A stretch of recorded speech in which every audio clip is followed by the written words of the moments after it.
And I'm joined by Tower Group's Senior Research Analyst, Bob McDowell. Bob, thank you so much for joining us. Now, first of all, of course, the critics say the European Commission often takes a very short, narrow view without actually thinking of the costs and the implications of a split.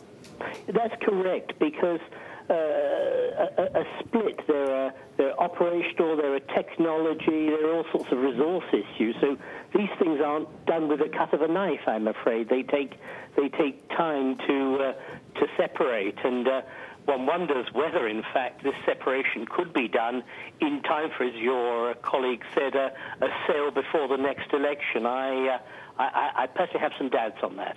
Bob, are you actually worried by the huge underlying costs here? Well, there are underlying costs, and particularly on the technology. I mean, broadly, it's on one platform, and you're going to have to transfer some of the resources over to manage the assets of the bad bank.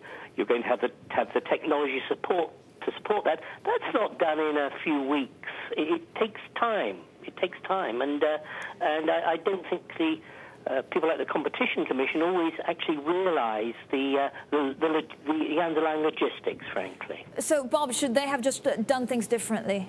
Well, I think they should take a longer-term view of it. They should have perhaps put a date on when this should be done by. Perhaps not exacerbate short-term expectations that there could be a quick float, and then the bad bank could be left to run itself off. So these things don't happen overnight. Bob, what does it mean for RBS and Lloyds? The government still has a stake in those. Will they also have to sell some assets off? Well, indeed. You know, one sees on the horizons those pressures from the European Competition Commission on this. So clearly there's going to be some divestment of some of their businesses.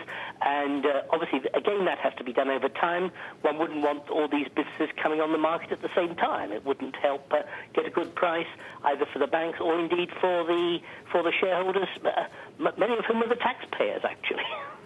All right, Bob, thank you so much for that. Bob McDowell there from Tower Group. Well,